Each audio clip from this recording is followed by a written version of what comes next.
All right, so my soul wants to have a conversation with you. So who am I to deny? Um, I was in meditation, and my soul said, tell them about meditation.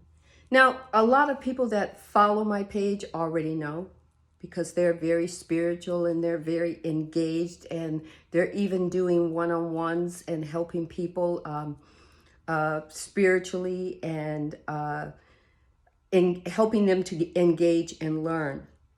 So for people who have jumped on my Instagram and are new, maybe you need to know a little bit about meditation. I know for me, meditation wasn't the easiest. I grew up Baptist background, and you grow up being a prayer warrior. I became born again, rededicated my life to Christ, became kept being a prayer warrior, and never really knew anything about meditation. I mean, I did it when I was in my 30s because that was the new thing to do. That was the cool thing to do, meditation and yoga. And I will tell you, back then, I didn't know much about it. I didn't even know if I did it correctly. It faded. So, fast forward to the last 15, 20 years of me embarking on my spirituality. I've been doing it forward, spirit, learning my spirituality forward from, age 30, but, actively being engaged in it for the last maybe 20 years and being acknowledgeable to it. And that was learning how to meditate, right? And then learning how to combine it with praying and meditation. And I heard someone say, I can't remember where, but it just struck me and stuck with me. Prayer is the question that you ask God, and meditation is sitting and listening for the answer from God. And I said, now that makes sense to me, right? But that makes sense to my mind because my mind could tell my brain to justify it that way. And it worked because I started actively learning how to meditate correctly, or what I thought was correctly. I think there's so many ways to meditate that you can't break it down so that it's just for everyone, because there's so many types of meditation depending on what your intention is. And that's the first thing that I found out that was made me understand meditation, was that when I did it when I was in my 30s, I did not have intention. I did not have an active question that I needed answered. Because unfortunately, you think you know it all, right? You just think you fucking know it all, and you don't have any questions, and you think you got life figured out. Fast forward the last 20 years of my life, and you don't fucking know it all. So you have to do something, whether it's more intense prayer or whether it's adding meditation to your action. And that's what I did. Because I learned that when I sat with an intention, which is to find out more about me, because I kept having questions, my active question was, is there more? I think that there's more. What more? What more do I need to know about me? And sometimes when my outside world is chaotic, something's going on inside me that's making it that way. If I'm learning it correctly, how the law of attraction works, that if my outside world is reflecting chaos, that means that there's chaos in me. And the only way to find out about it was to meditate. So I had to sit down and get real with myself and put my mind in check, because your mind is going to want you to do something else, or you got to cook dinner, or remember you got to take the dog for a walk, or all these things that could wait 5, 10, 15, 20 minutes so that you can sit down and get with yourself.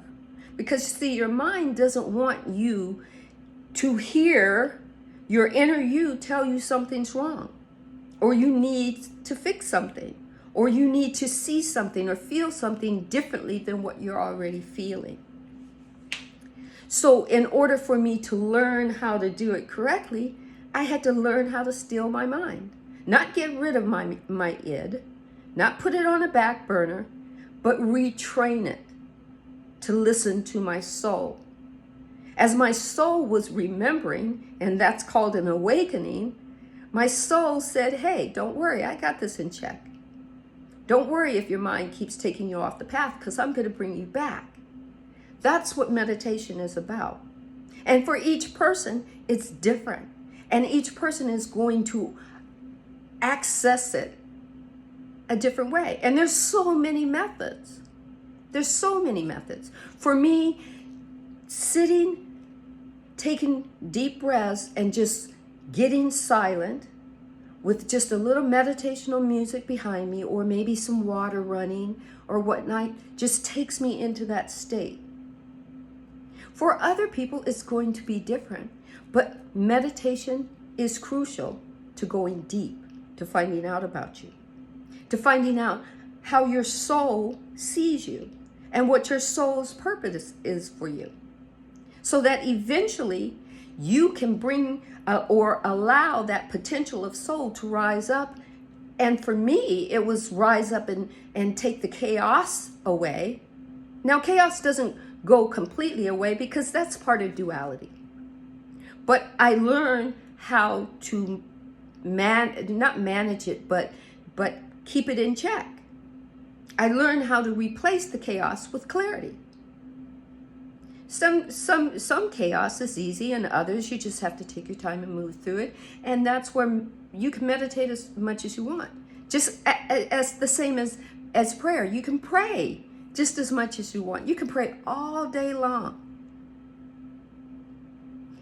Any moment when you're standing in line and there's just all this chaos going around you in line, you can take deep breaths and go, bring myself back to clarity.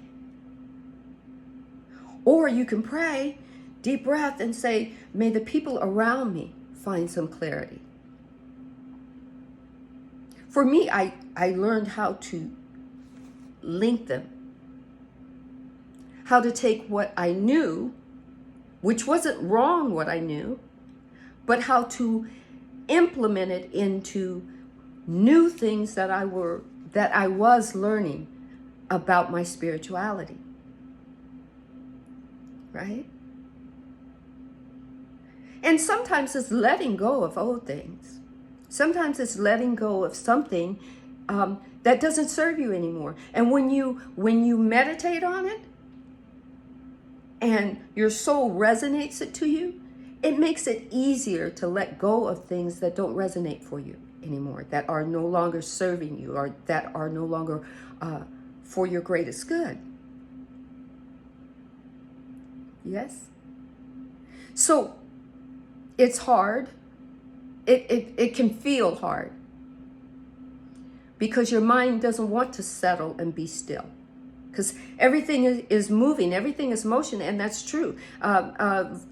Everything vibrates. The law of vibration is always going on. Your mind is always going to vibrate, but you can let your mind know that it's okay to vibrate at a lower frequency, so that your soul can rise up to vibrate with you for the answers that you need. And you keep doing it. Your mind jumps in, tries to stop you. You just calm your mind. Your soul says, calm down. She's going to do it. He's going to do it. And then don't worry.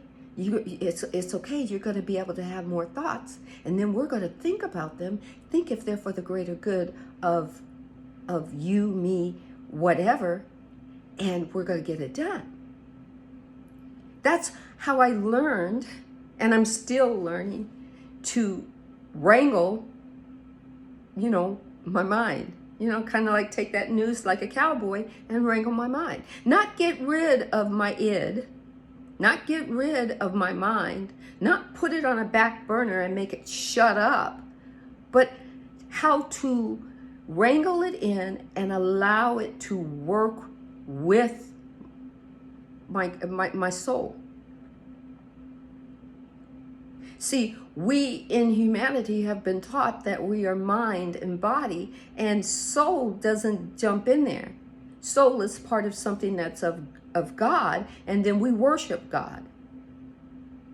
But God is in us. That's soul. That's part of you. Triune, body, mind, and soul. And the way to tap into it is meditating, is praying. Sometimes the questions you ask, you may not think they're deep, but then when your soul starts to reveal them to you, they're deep. They're clarifying. And sometimes meditation will take you there and it'll make you cry. But not cry because you're sad, but it'll make you cry because you're joyous. That's what meditation is about. Sometimes it'll take you there and just make you happy. It'll make you have a smile on your face, and when you look in the mirror, you go, where did this smile come from? Sometimes it just effectively changes the outward. That the resonation of that vibration of the authentic you starts rising up, and your outward world starts vibrating to that. And all it is you start 5 minutes. You're worth 5 minutes. You're worth meditating. You're worth praying. And it's okay to start with you, because that's where you learn self-love. That's where you learn self-clarification. That's where you learn to access self, because you can't love anybody else. You can't access anybody else if you don't know how to access yourself. You're not accessing them at the right vibration. But when you learn how to access yourself at the right vibration through meditation and prayer, and the easier it gets for you, the easier it gets for you to be accessible to others, to be accessible to unconditional love. Then you understand what it means to be unconditionally loving to someone, because you don't access their faults. You see the love for them. And the faults are just something that's going to clear up and go away just by listening to them, just by helping them through a situation. But you got to start with you, right? And before I start rambling on a total another subject, I'm going to end this with meditation seems hard because it's retraining your mind, because it's allowing your mind to take a seat down to listen, to vibrate at a different registration of vibration, because your soul is coming up to vibrate and vibrate vibrantly. But you can do it because you come from consciousness. That's the number one vibration. That's where all meditation and all prayer started from. You come from that. So take time for you. 5 minutes, 10 minutes, 20 minutes, 30 minutes. Who knows? Take an hour.